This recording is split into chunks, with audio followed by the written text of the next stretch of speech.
today. Questions about the book,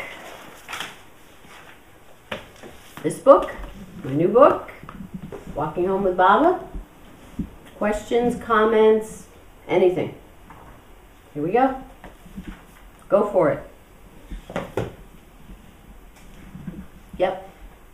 I had a question because you deal with it briefly in one of your chapters about, in the chapter on meditation, the problem of sleepiness and falling asleep and trying to sustain your meditation and stay conscious, whatever unfolds. And I was just wondering if you could say a little bit more, because I know lots of us, have difficulties, particularly say on a Friday night at the end of a work week,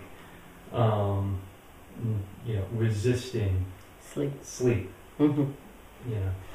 Okay.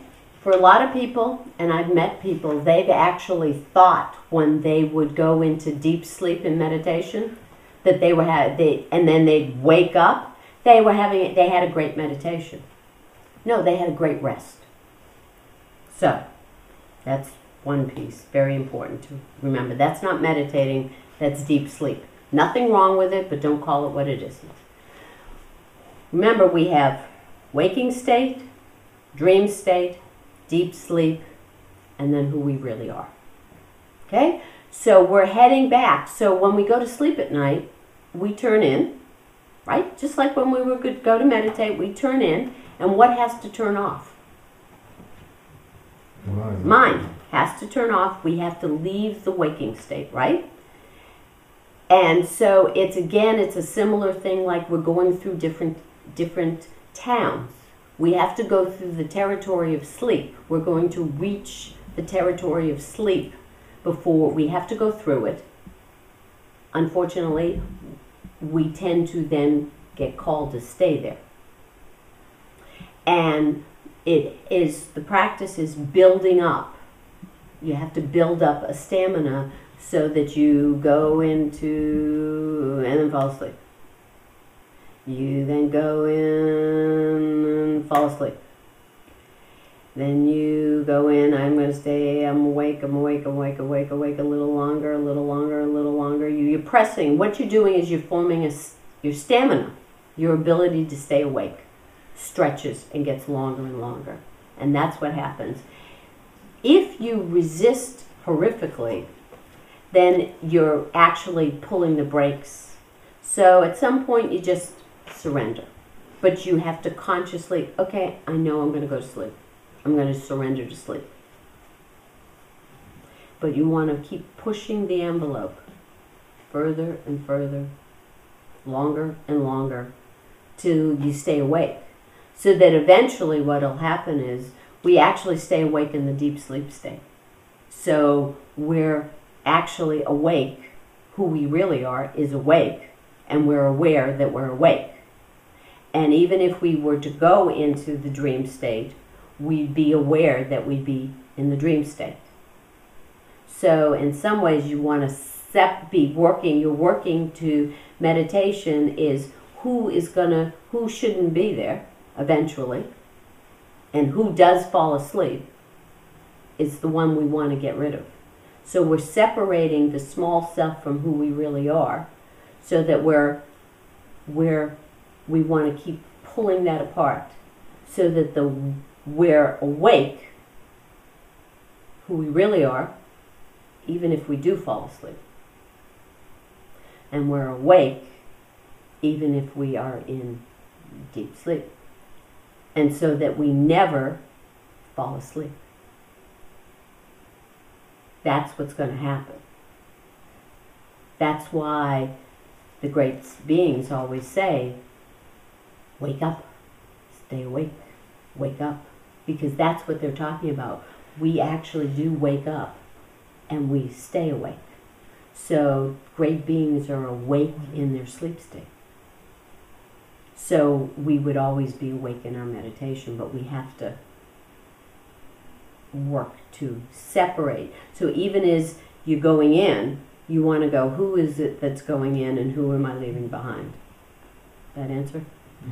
To David's question, sometimes it's like was I asleep? You know, you'll fall asleep. You're not sure. Did I fall asleep, or I'm not really come out of it. Was I just sleeping, or what? Was I aware? Was I conscious? Was there any consciousness? Right. That's what you want to have. It's that consciousness. Am I conscious?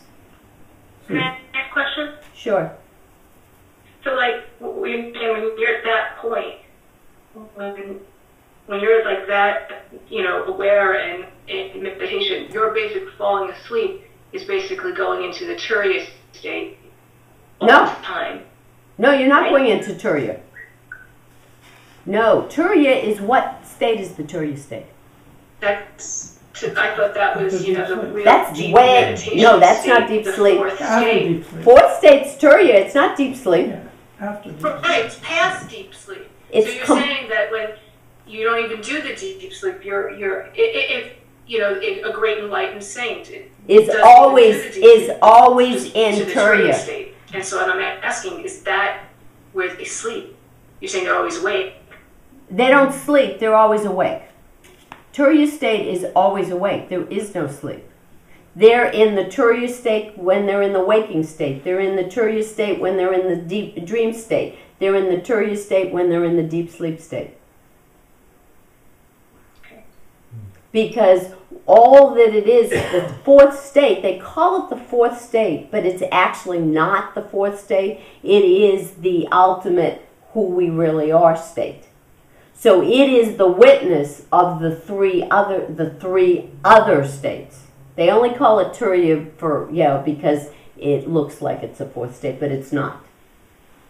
So what happens is are you conscious, truly conscious, in the waking state? And that same consciousness is awake in the dream state, which is exactly same consciousness in the deep sleep state.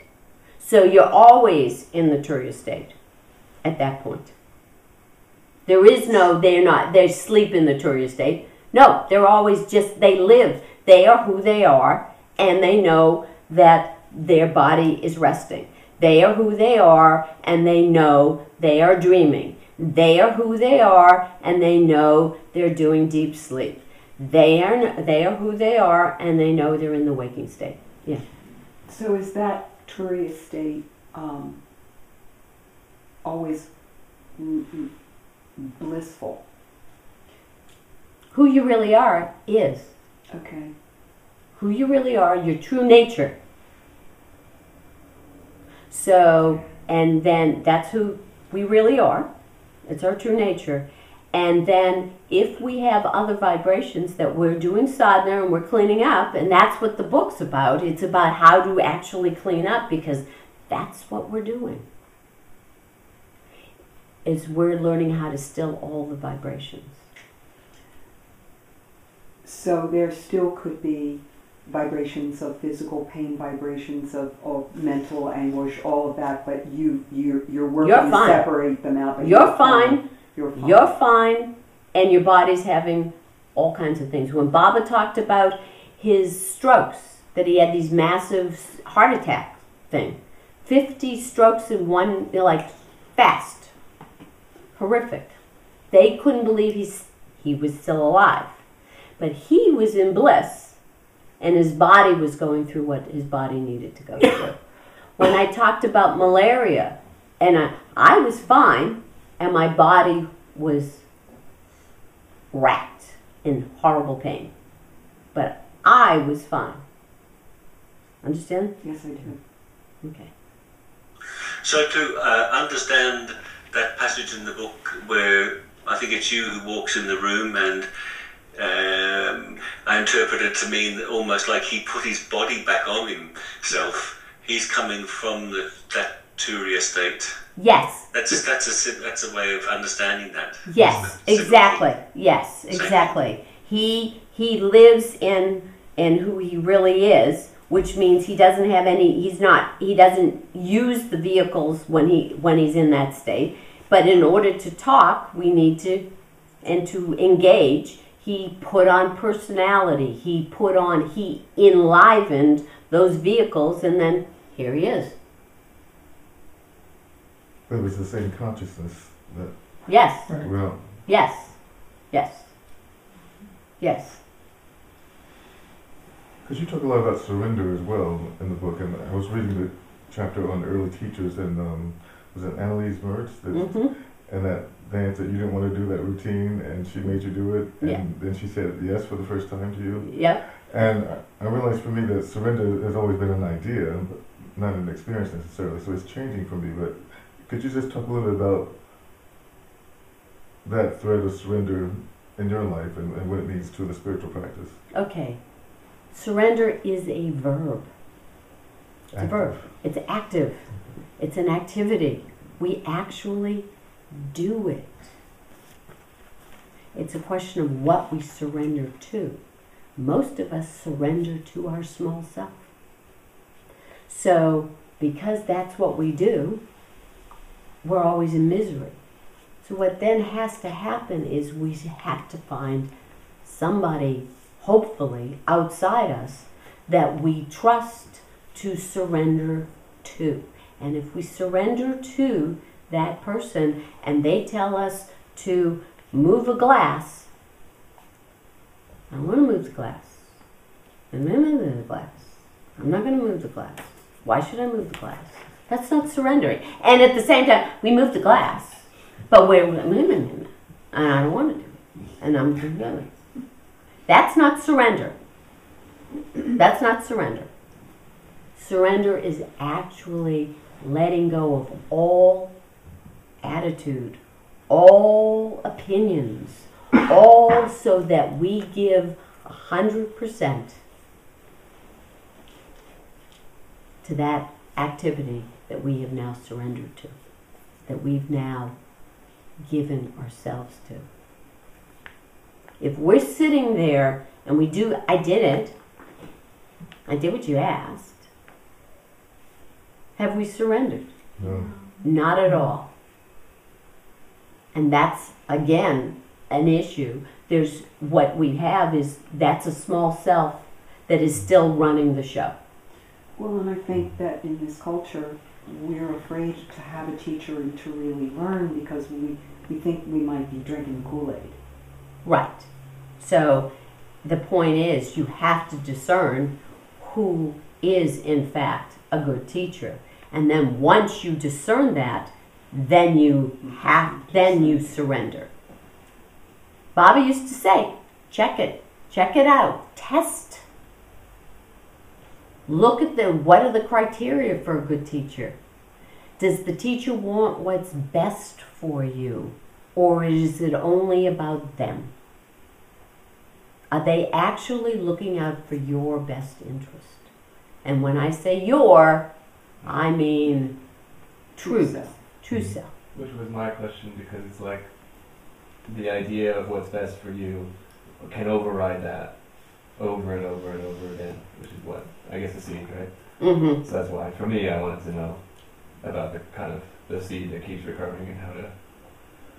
You have to, and this is why I keep saying name it in the chapter, put it out, because you have to surrender that it's not personal, your little seed. Your seed is an object that you are wed to and attached to. And so you have to call it what it actually is. I don't know, what do you call your seed? It's changed over time. I think it's now Nora, New York. Yes, it's Nora, New York. It encompasses both aspects of it? Yes, it encompasses the whole thing. And so what happens is that who you are? Your answer is yes. Are you always Nora, New York? Lately, yes, but no. No. Not at all. No. So has there been a time that you were not Nora, New York? Definitely. Okay, so that then you know that it can't be you even though you're enveloped in it and it's completely committed to it. So that then you have to be willing to work with the teacher to fight the battle of getting Nora, New York out of your system. But because you're identified and it's personal, you don't have any objectivity of it. And that's the problem. And so you have to call it a name, and you have to, and this is what I keep on saying, you have to communicate. You have to get it out there. You have to put it out and share.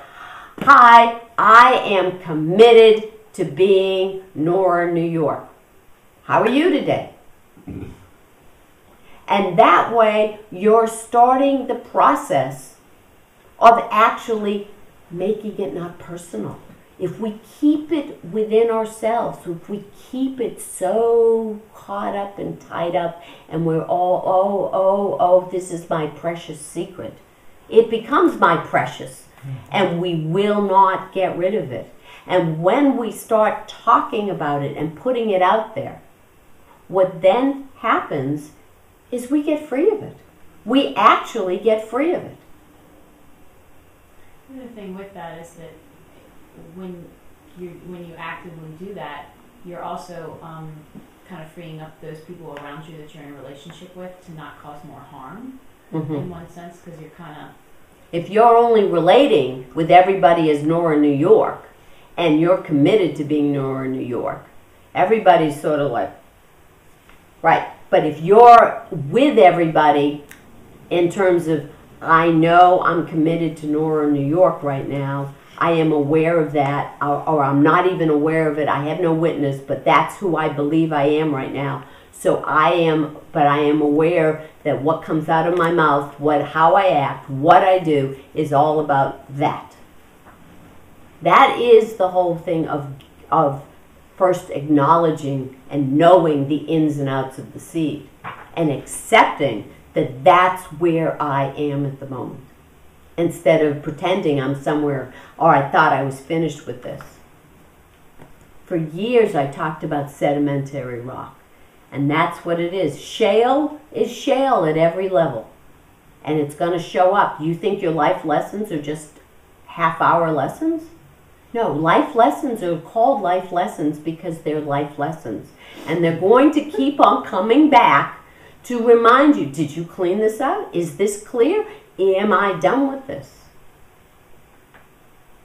That's why the vigilance, that's why practice, that's why with the seed, it's not over. It's going to show up again. And then you have the steps. I know who this is. I know what this is. And I don't need to, in fact, act on it. Answer your question? Yeah. Okay. Anybody else? Comments about the book? I have a question. Mm-hmm. The Yoga Sutras are always very challenging. Okay. And you were able to understand them very well and able to put them into the book in a clear way. And I was wondering when the first time was you read the Yoga Sutras and what your process was to understand or to learn them better and to understand them so well, and how it fit into your practice that we can use it. Okay. First time I heard about the Yoga Sutras, I was in India with Baba in the ashram, and Baba would give talks, and he would give talks about the Yoga Sutras, and when he give talks, it wasn't like we'd be sitting there with a book. He'd just give a talk, and he'd quote, the Yoga Sutra says this, the Yoga Sutras say that. And it was like, I think the biggest thing was, and then what we did was what I did was I got copies of the Yoga Sutras. And then from there, started studying so that when he'd say something, I would be like, oh, right, let me go back and read that sutra, let me study that sutra, let me look at that. How does it apply? And the fact is that once we start really applying and looking at it in all day, all our life, everything. And that's not necessarily having to live in an ashram, to be in a monastic environment, though that was very helpful for me. But as Baba always said, everything in the world is here. And it was. And because of the job that I did with Baba, I saw it all. So the world was completely there. So it isn't like, oh, I could learn the Yoga Sutras if I went to this place. No, the Yoga Sutras occur everywhere. And so you then take one sutra and you look at it and you start really, well, what does this mean? What's it saying to me? Why do it, what? And you keep working it. So I would read Vyasa's commentary, Hariharananda's commentary, Taimani's commentary. Baba liked Taimani's book. He liked Hariharananda's book. And so there were certain books that Baba liked and recommended. And so then studied them, work with them, and then looking at other commentaries, looking at translations, looking at the words, the actual words. What are they saying? How are they translated? What's the different nuance? So that then oh, what? Just like some will say, which we joke about that when we are not in yoga, that then we are not in our true self, right? Okay, are we ever not in our true self? No. So then looking at the translations that go, we appear. Subtlety, more clear understanding and awareness. Another commentary that I liked was Prasada's, I think it is. Terrible English, like horrible English, which made it excellent because he actually glossed things and translated it for words so he couldn't misrepresent.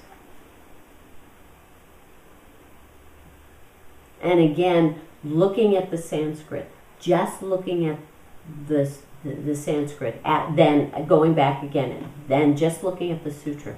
What is it telling? What is it saying? Yoga Chitta Vritti Nirodha. What is it telling me? What needs to be still? What needs to be stopped? What needs to be? What is it? Chitta. What's chitta?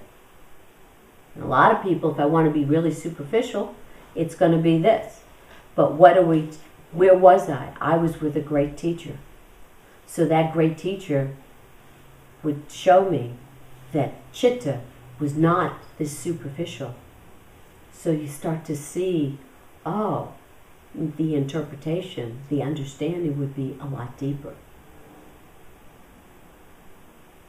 But if I want to think of myself as a person who understands, I can just do superficial and this, and I've now taken a scripture that has been thousands of years old, and I belittle it. And our job is not to belittle it. And Baba revered the scriptures. He loved the scriptures, and it enhanced. So being with him and listening and then digging and knowing that, no, I can't, no, don't rest on your laurels. Keep digging deeper. What does it mean? Where is it? What does it mean? Until we get to a place of experiential understanding. If I'm just going for intellectual understanding, then I've missed the boat. And that's, so my love of the Yoga Sutras was to, okay, dig in. What's it actually? Where are we really going? What's it saying? Okay, I have a question. Yeah. The Foursquare, to me that's one of the best things in the book, the whole Foursquare thing, but I've never read anything about Foursquare anywhere else. So where did that come from for you? Was that actually something you developed totally? That's me. So where did that come from? Well, where did that come from? Because it really, it really works. Totally me. Right? Totally me. I mean, he grew up watching the process. It started with I'd look at, somebody would have some word, something. I'm sick of this quality. Blah, blah, blah, blah, blah. And then I'd go, well, there's the other side of it, the opposite. So for years, I'd have people look at their opposite, and you get Jung, and you get the nature of the mind, and it's always in dualistic and this and that. But then I started to realize, oh, I don't call it lazy when I'm doing it. I call it easygoing. So all of a sudden, at one point, and it's been since I've been here, one point all of a sudden I realized, oh, no, we don't ever we're all good people, right? Whatever that, negative of good? What's the negative of good? No, what's the negative of good? Passive? Pollyanna, Righteous. righteous, what? Naive, Naive. see? Naive. Yeah, what? Superior, right. We're not bad, right? We're good. What's the positive of bad? Pragmatic. Free. Free. Fun. Learner sometimes maybe. Assertive. Yeah. So you start all of a sudden, because we don't call ourselves what other people call us. Right? We don't call ourselves that. No, you just say that. I'm this. So I'm not a workaholic. I'm very productive. So that's how it evolved, and all of a sudden I realized, oh, no, there's a positive to the word, and there's a negative to the one that they're calling themselves. Because I'd get a lot of, I'm really a kind person, and I'm looking at them like this. And I'm like, wow. And I'd have all kinds of these positive words, and I'm like this with these people.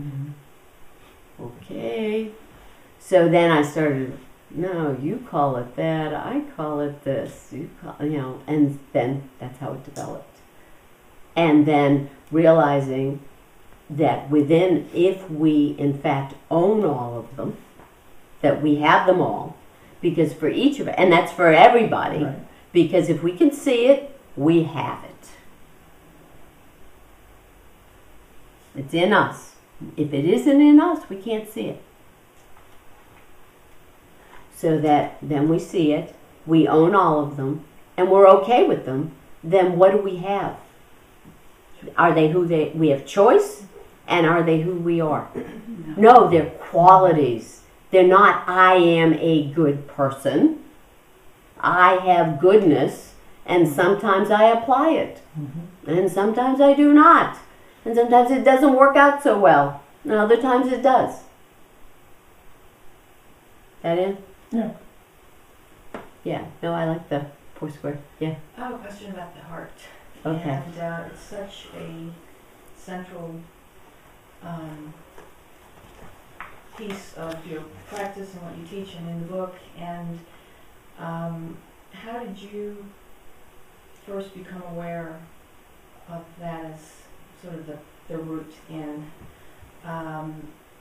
along the way of your practice? You had a lot of work with energy and with Tai Chi, and then you went to Baba. Was it something that he actually expressed, or was it something that... Okay, when I had experiences, and I had a lot of experiences with energy, Chi, through doing Tai Chi, as you said. And I had all, growing up, had lots of experience. So I wasn't interested in experiences. And with all those experiences and people thinking, oh wow, that's great, you have all these experiences, I wasn't happy. It wasn't making me happy, these experiences. They were powerful, they were strong, they were beautiful, but it doesn't make one happy. And so I was looking for, and I wanted the bottom line of everything. And that was when Muktananda came in. So somewhere in there, I knew something was missing. I knew that something was missing. And then when I went to Baba, and at first when I saw him, I wasn't interested because I saw blue light and stuff, and I'm like, whatever, who cares? Because I wasn't interested. I wanted to know something. And so it was at Arcata, at a retreat I went to, and I went up to him, and I asked him about something, and he looked at me. He brought me up really, really close, right, my face right into him, and he took his glasses off. I remember him taking his glasses off, and I looked into his eyes, and I saw the entire universe. Which is, at that, it was like, in a funny way, the story of Haranya, when he sees when Narasimha has him on his lap, Haranya's on the lap, and he's looking and he's seeing, and he has that sort of strange detached awareness that the end was this was all coming out the way. There was sort of an awareness of, it wasn't like, it was almost as if my death was imminent feeling. It was just a quiet awareness of that. And I'm looking in, I see the entire universe in his eyes. And then he took his fist and he went like this to my forehead. And then I went back to my seat. And then it was an explosion inside. And tremendous energy. But more importantly, I experienced at that point the difference between what I thought I was and who I was. And so I experienced the heart of the heart. And I knew that he knew what it was that I wanted. And he had given it to me at that moment. And that then I had to be with him to be able to have it, to learn, to be there.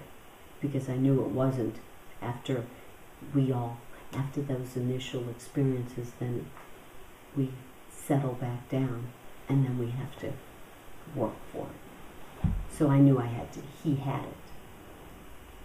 And that the heart was everything. And he talked about the heart. But when he talked about the heart, he didn't talk about this. He didn't talk about gushy love. It was the heart where God resides, where the self resides. And so my job, for me, was all I wanted was to work with him. Because I knew he had it. It wasn't the trappings. It wasn't the ashram. It wasn't the activities. It wasn't for me the chanting. It wasn't the meditating. It wasn't any of that. It was him. He had it. And he could teach it to how. And that was why when I then I was like determined to work with him one-on-one. Determined. I would sacrifice anything to be able to be with him one-on-one. And then he taught me how to get to the heart. And it's that boring in. And it isn't as if he didn't say it in his talks. He did.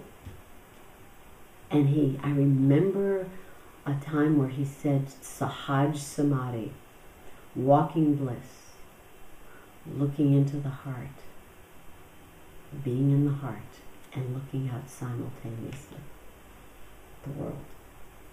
And that's how you live. And it was like, did you hear it? Did you hear it?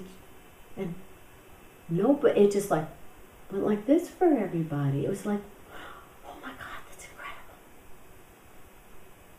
It's action. That's it. That's it. That's it.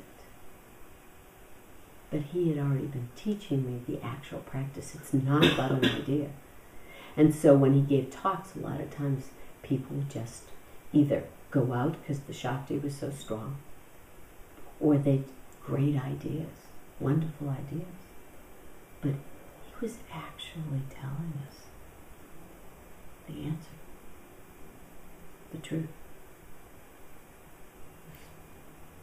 It's all there.